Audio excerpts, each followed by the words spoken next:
What is going on, my friends? Welcome to Locked On Badgers. I'm your host, Ryan Herrings. Great show today. We're going to talk about the transfer portal. It has begun, and the Badgers have lost some names. I'm going to tell you why I actually think they're doing okay there. Plus some news on the coaching staff come together and why there needs to be a sense of urgency to get this thing done. All that and much more on today's Locked On Badgers. Let's go. You are Locked On Badgers, your daily podcast on the Wisconsin Badgers. Part of the Locked On Podcast Network, your team every day. Hey, what is going on, my friends? Welcome to Locked On Badgers. I'm your host, Ryan Herrings. I greatly appreciate everybody tuning in. If you're watching on YouTube, if you're listening on the podcast, either way, thank you so much for making this one of your first listens, for helping build this community. It means a ton to me. Today's show is brought to you by our good friends over at Omaha Steaks. Omaha Steaks is a gift from the heart. A gift that will be remembered with every unforgettable bite. Order with complete confidence today, knowing you're getting the very best. Visit omahasteaks.com, use promo code LOCKEDON, and you're going to get $30 off your order. That's promo code LOCKEDON, $30 off your order. Let's get into it. So you may notice I got the stocking cap on if you're watching on YouTube. It's a little chilly in the barn. I don't got my wood stove going today. I didn't feel like firing it up, so it's a little chilly. I got the wood stove on. I got my Cumberland, Wisconsin shirt on. As you know, I have dubbed Cumberland, Wisconsin, the greatest small town in Wisconsin. Let me know in the comments. I've had some really good back and forth with people with their small towns, what they love about their small towns. I can tell you with Cumberland, it's Bonacassa, it's Louis, it's Beaver Dam. It is one of the great small towns in Wisconsin, but I know there's a lot of them. Let me know what your greatest small town in Wisconsin is in the comments. But let's get into it. Okay, let's get into this. Let's chop it up. So it has begun. Right, the transfer portal has begun, and the long-feared mass exodus of players from Madison amidst this coaching change, which is still a little shrouded in mystery. Right, we don't know what's going to happen to Jim Leonhard. We don't know who the offensive coordinator is. We don't know who a lot of the assistants are. It really didn't come to fruition yet. Right. Listen, Wisconsin lost some pieces, and I'm not here to make light of anybody that they lost. I'm not here to say, listen, y'all know I'm not that fan who every player that leaves is terrible and every player that comes in is great, right? I am an optimistic guy, but I got to be honest, and we're going to run through it. We're going to run through the names that Wisconsin lost in the transfer portal. All in all, they're doing just fine. Like they're really doing about as well as could be expected. I think you could legitimately make an argument. Number of difference makers that Wisconsin lost, it might be zero. I think you can actually make that argument. And now you could also argue two or three of them, you could call them difference makers, but we're going to go through the names. And I actually think Wisconsin's doing about as well as they could given the circumstances. So we're going to start with a couple of the older ones. Deacon Hill during the season entered the transfer portal. Now Deacon Hill was a highly thought of quarterback out of California. He's got a howitzer arm, right? He's got like that Jamarcus Russell type arm. He can probably sit on his knees and throw it 70 yards. But he got passed up by Miles Burkett, a true freshman.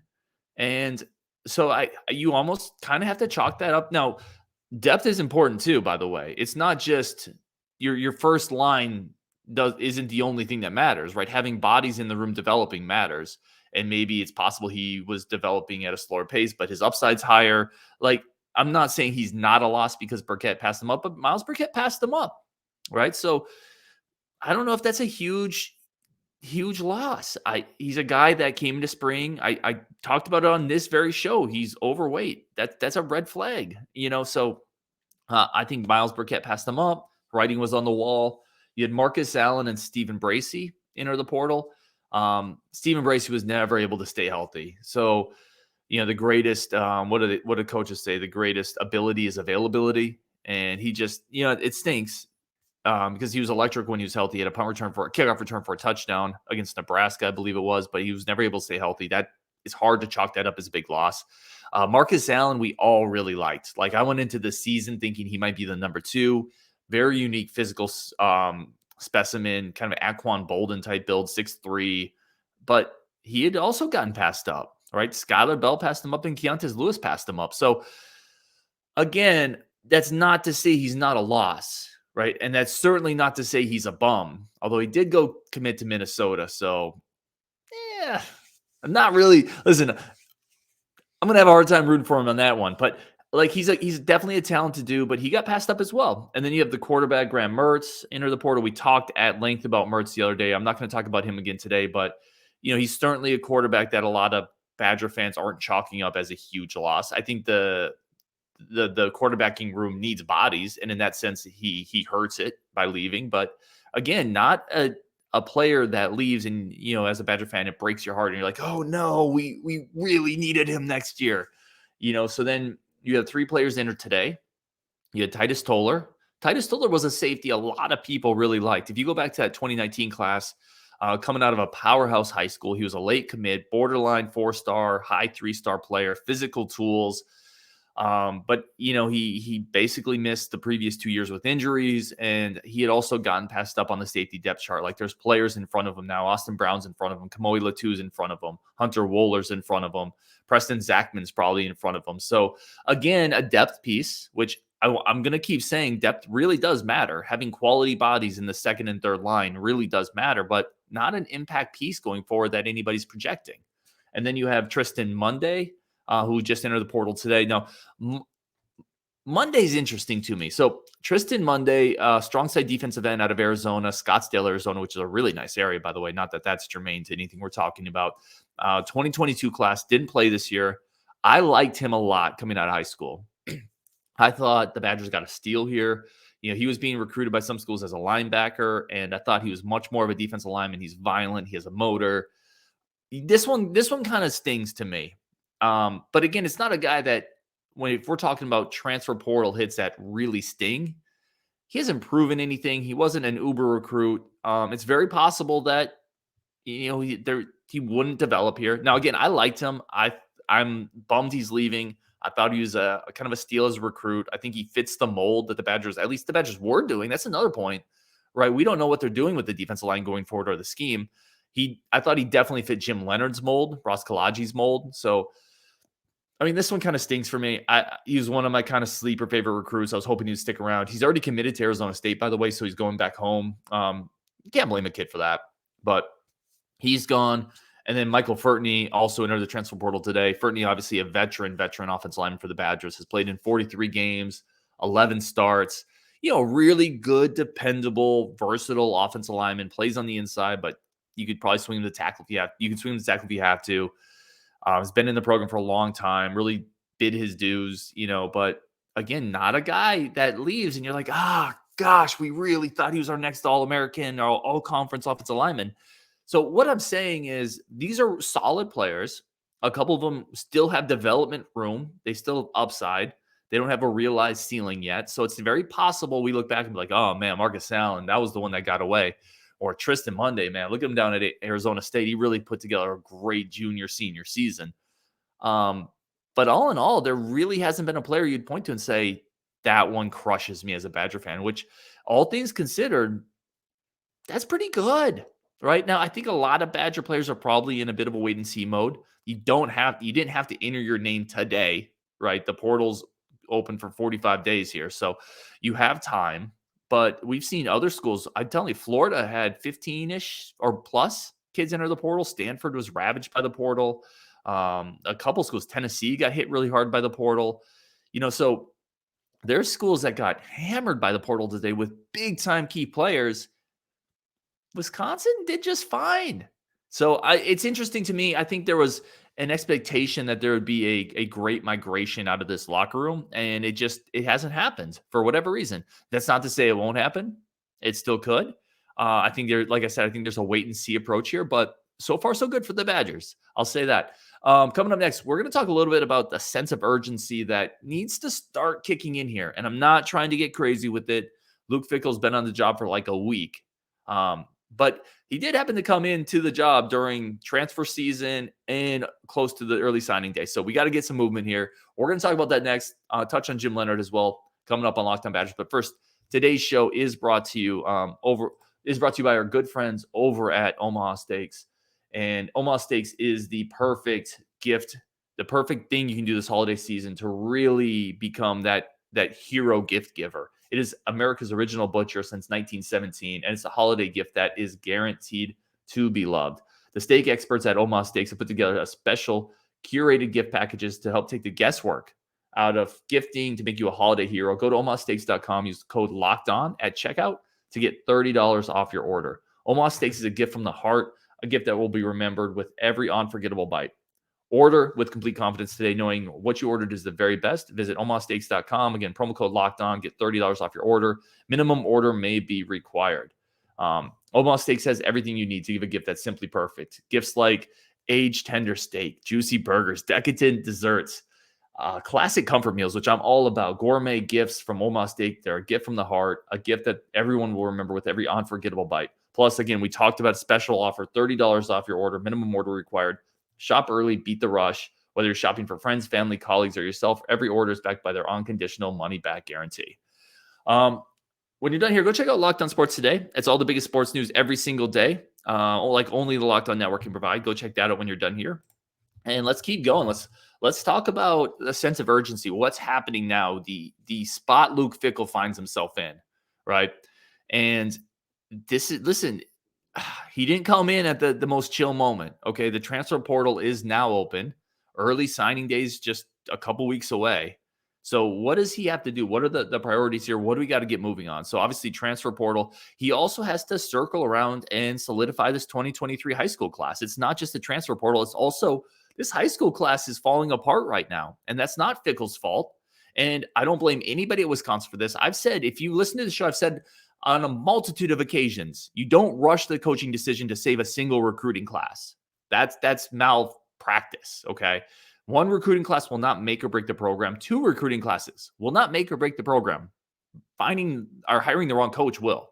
So this is the end result, though. This is the unfortunate side effect of waiting. Instead of locking in Jim Leonhard and getting this recruiting class locked in, we waited. We got what I think is the right coach. But because of that, this recruiting class is kind of falling apart. Jaquez Keys just decommitted. He was the big running back out of Ohio. We're down to 8 commits. Okay. And Luke Fickell has to get going. He already is. He's already visiting commits in state. But he's got to get moving on this. And that means solidifying the staff. That means making a decision. And it's not just his to make, obviously, but the Jim Leonhard decision, in my opinion, can drag out much longer. Okay. I thought it was already kind of a done deal. I'm going to be honest. It's not, but it can't drag out much longer just because of the timing of this. I guarantee you right now, I'm telling you this right now for a fact, there's 2022 kids and 2021 kids on Wisconsin's roster who have portal decisions they're trying to make, and Jim Leonhard being on the team or not is going to impact those decisions. You know what I mean? So you have to get moving on this. It just can't take too long because the nature of college football right now is, with the portal open, with the early signing day coming up, with the 2023 class kind of starting to crumble, you now have your head coach. Now you got to start solidifying these other things, right? So let's look at the 2023 class really quick. You have Jace Arnold, the cornerback. I really like him, by the way, really fast. He's already kind of come out on social media, said, I'm good. I'm locked in after the coaching turnovers. So that's great. We're pretty comfortable with Jace Arnold. Nate White is solid. Luke Fickell already went and visited his school. They've been there. He's locked in. He's tweeted about it. He's solid. Cole LaCruz is solid. The quarterback out of Colorado just won a state title. They went and watched him. I think it was Mike Brown. Maybe it wasn't Mike Brown. Maybe it was Tressel went and watched him. I'm trying to remember, but they went and watched him play. He's stoked for this coaching staff, so he's solid. Justin Taylor is solid, the athlete out of Illinois. They went and visited his school. I think it was Tressel, Fickell, and maybe Bobby April that went and visited him. And that's about it. That's really solid that we know of. Tyler Jancy, the first commit in the class, a super solid inside linebacker out of Illinois. He's always been really quiet with recruiting. I don't know where he's at. And then Jordan Mayer has posted some things about he has decisions to make. So, and there's James Durand as well, who I think is solid. So, yeah, there's a lot of flux there, and you have to get this stuff sorted out to start moving on that. Before this 2023 class locks up, they're going to have to find another 10 bodies to add to it. That's a lot of work. Plus, they're going to have to hit 2 or 3, 4, 5 players out of the portal too. So that really can't happen until all these dominoes fall in place. And it has to happen sooner than later, unfortunately. If Luke Fickell had been hired in the summer, if he had been hired really at just about any other time, there's more of, I don't want to say learning curve. Luke Fickell doesn't need a learning curve, but there's more of an opportunity to ease into the job a little bit. When you take the job right after the season, as the portal opens up, as early signing days coming up, like Sorry, like you got to get going. And we've already seen Justin sent me a message, friend of the show. I was already landed a couple players.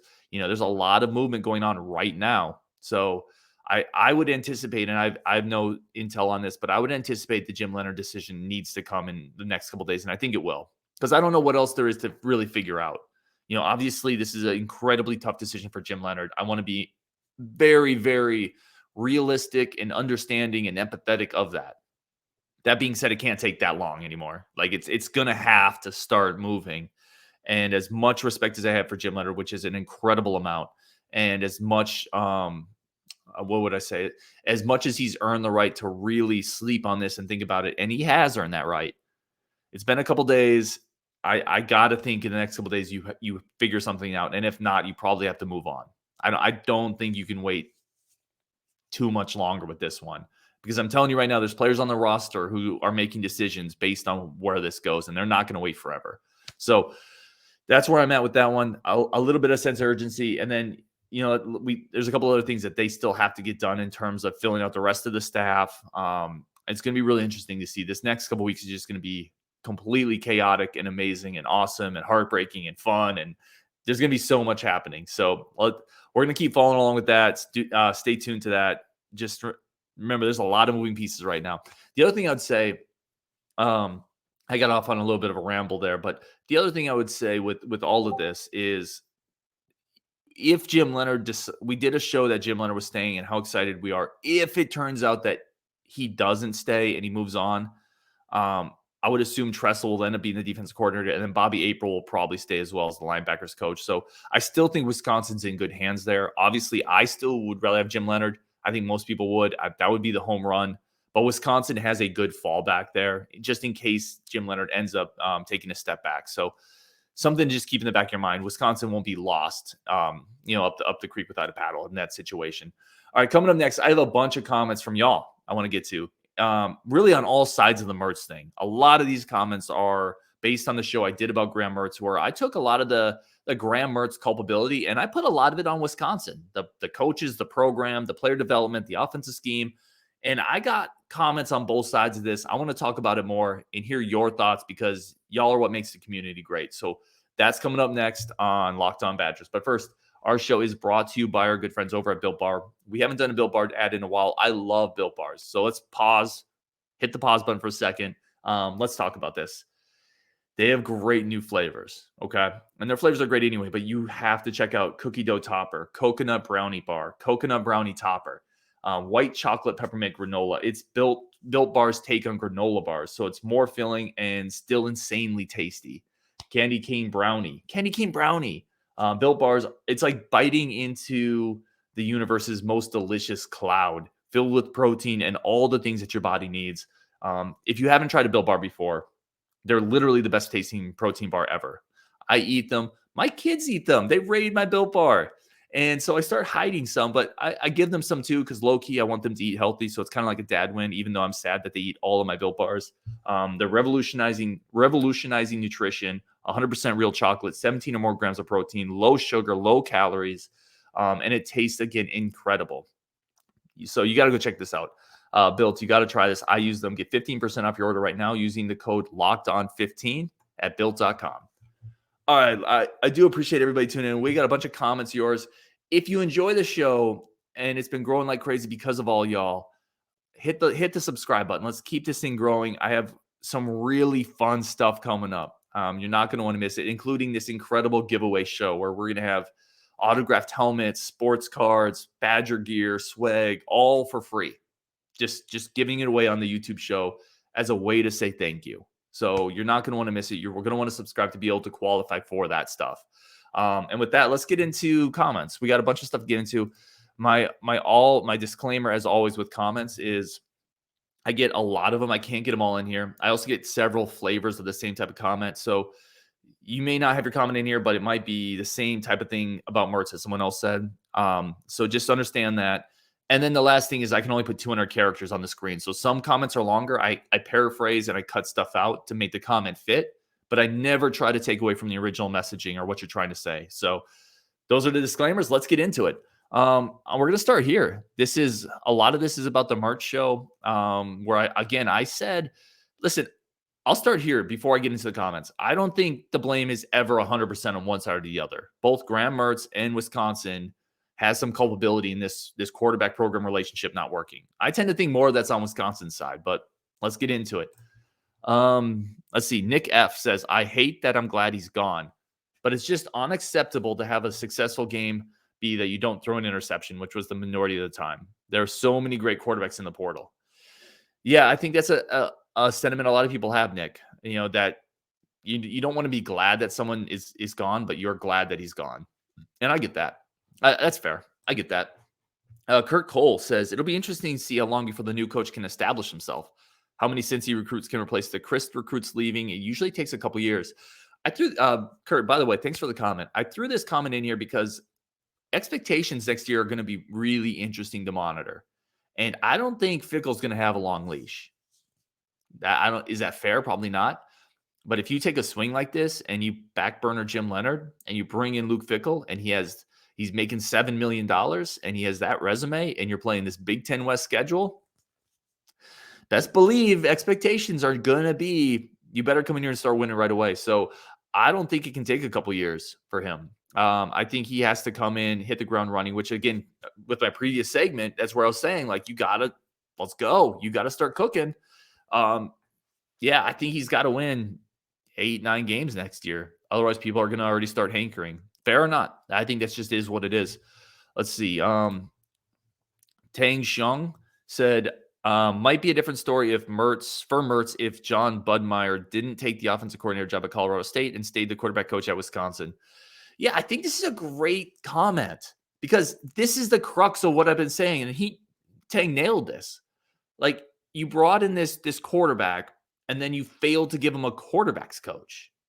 Like, it just doesn't make any sense. If you are drafting in baseball, right? And you draft this high school flamethrower, he throws 98 and he puts it on a dot.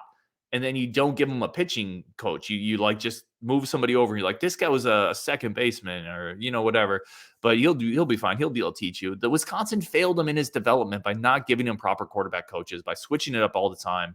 I think this is a great point. And it might've been different if John Budmeyer stayed. We will never know.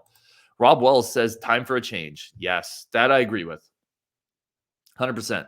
No matter where you slice the blame numbers. And again, I think it's some on each side, right? I would never say that Mertz has no culpability in this because I don't believe that's true.